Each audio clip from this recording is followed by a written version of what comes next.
to just some of the fallout from this Justice Department investigation into the alleged State Department leaker, or the guy, I guess, who was a consultant to the State Department, and the warrant that the Department of Justice secured during this investigation, saying that James Rosen, the Washington correspondent for Fox News, yes, I know, was a potential co-conspirator, an aider and an abettor to this leak because, and based solely on what he did in the course of his reporting. Not that there was anything illegal in the actions that he took, but simply in that he was doing what investigative reporters do, trying to get information from a source. Understand that under this theory, the Department of Justice could indict this guy under the Espionage Act. And sadly, I mean,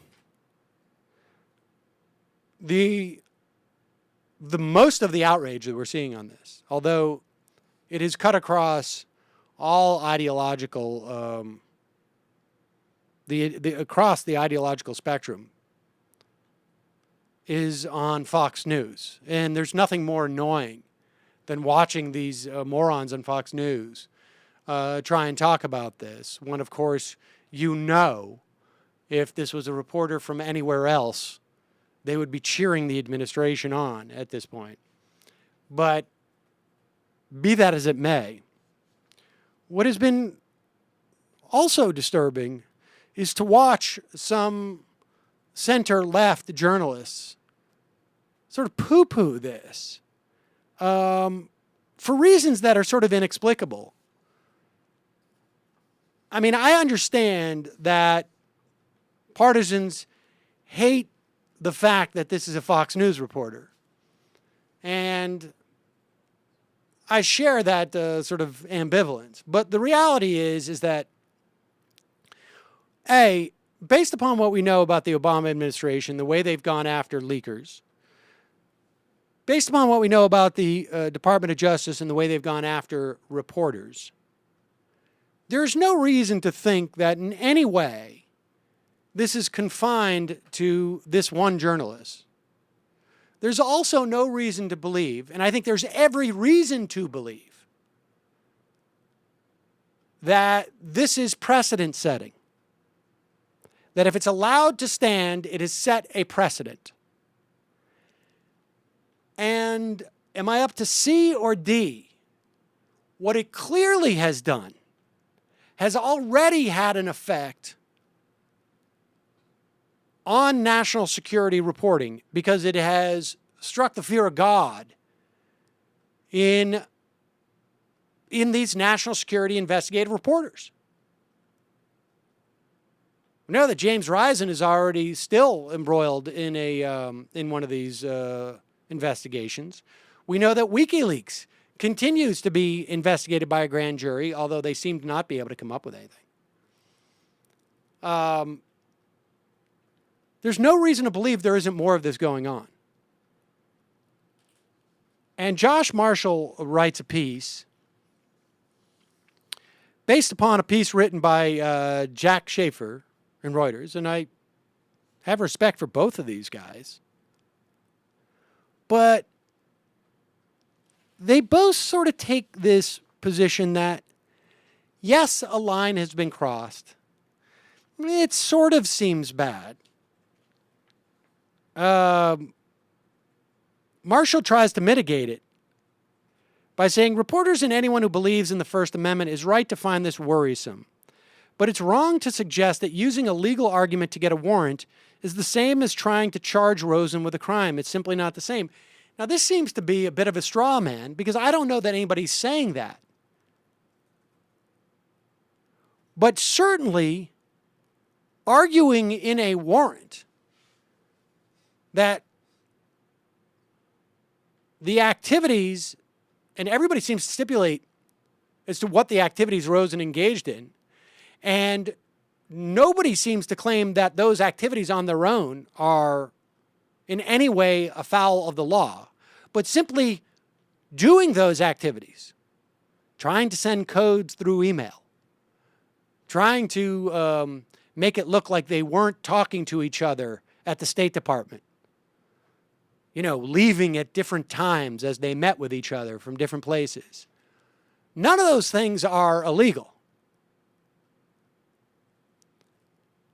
So trying to, but making the case in the context of a warrant that this activity is criminal in and of itself because of the person he is talking to and the information he may or may not get seems to at least lay the predicate for charges. The administration may say, well, we just chose not to prosecute. They still could prosecute him theoretically.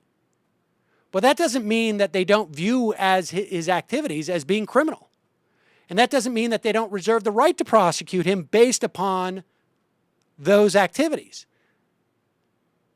This is more or less unprecedented.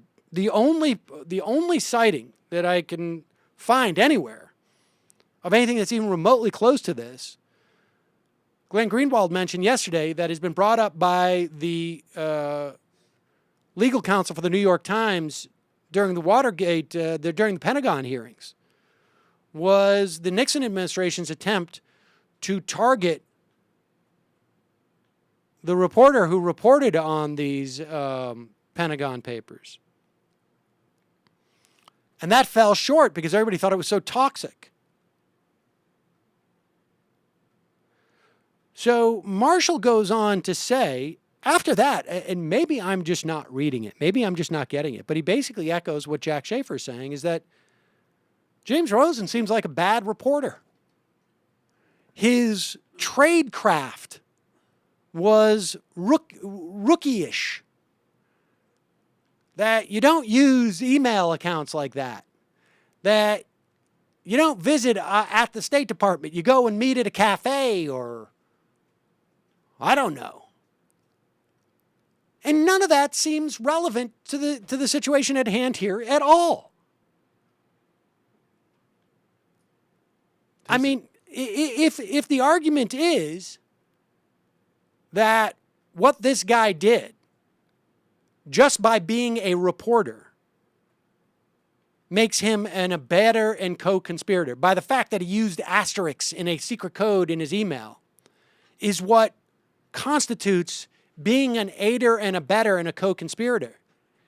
If this guy was better at his tradecraft, in other words, was smart enough to do what Petraeus did with his lover, by setting up a dummy email account where they just go in and do drafts and nothing's sent and there's no ISP, isn't that actually evidence of more wrongdoing?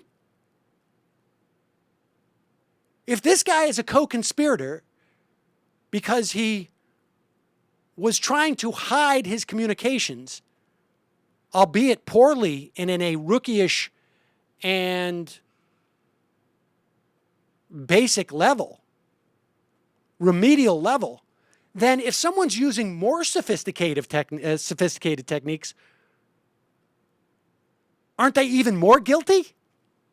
Aren't they even more a co-conspirator and aider and abettor? I just don't understand it.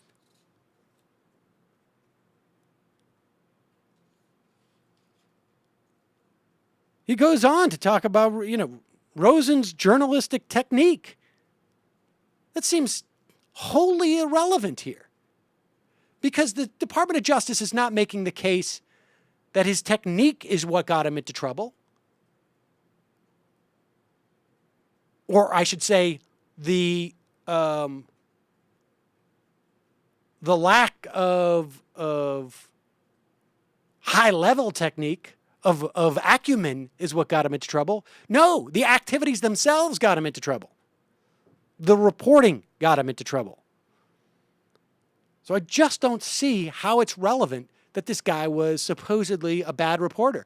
I have no doubt. Listen, I certainly don't need much convincing that somebody who's working for Fox is a crappy reporter, because the conservative machine does not turn out terribly good reporters because of the nature in which they are promoted. But that doesn't seem to be neither here nor there in this question. There's some analogy, I think, between that response to Rosen and how WikiLeaks was treated, which is that if you can turn the conversation away to the real core content and get it on presentational and brand issues, essentially, you could just obfuscate the whole thing. And credentials. And credentialism. It's the same focus on optics around an issue that goes way beyond your personal feelings about any of these people. And then Josh finishes with, the DOJ didn't indict anyone or seemingly make any effort to. I think he's talking about, in the case of the AP reporters and Rosen, he's talking, I think, specifically about the reporters. I don't know how he can say they seemingly didn't make any effort to. They promoted the theory that this guy was a criminal co-conspirator to get a warrant and search his emails, not just, read them, to tap his phone lines, to apparently, I don't know if this is true, but tap the phone lines of his parents. This is according to Fox News. I don't know if that's true or not, but he writes, they took a step I think they should not have taken.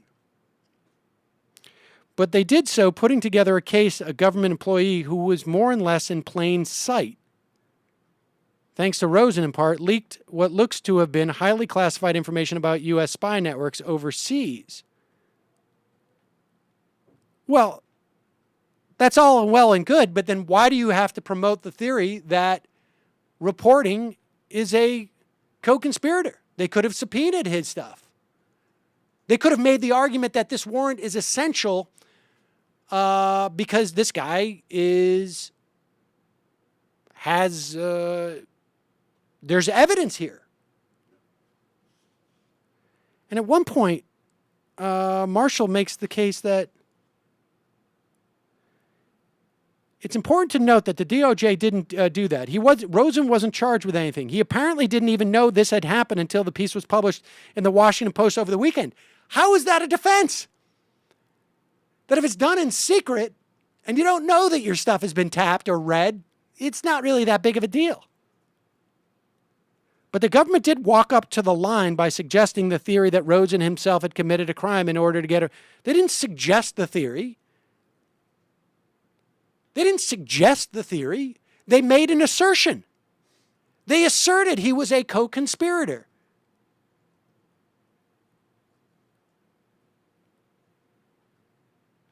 Or that his activities, which have been stipulated, potentially made him a co-conspirator. What was revealed? What did the DOJ not know at that time? They didn't present anything in that warrant that would suggest that they had suspicions he had done something other than what we have all stipulated he did. So it's really troublesome to see this poo-pooed by journalists. I don't know if anything positive is going to come out of it, because now it's, now the conservatives see that there might be a chance to sort of go after the Obama administration in this accord. But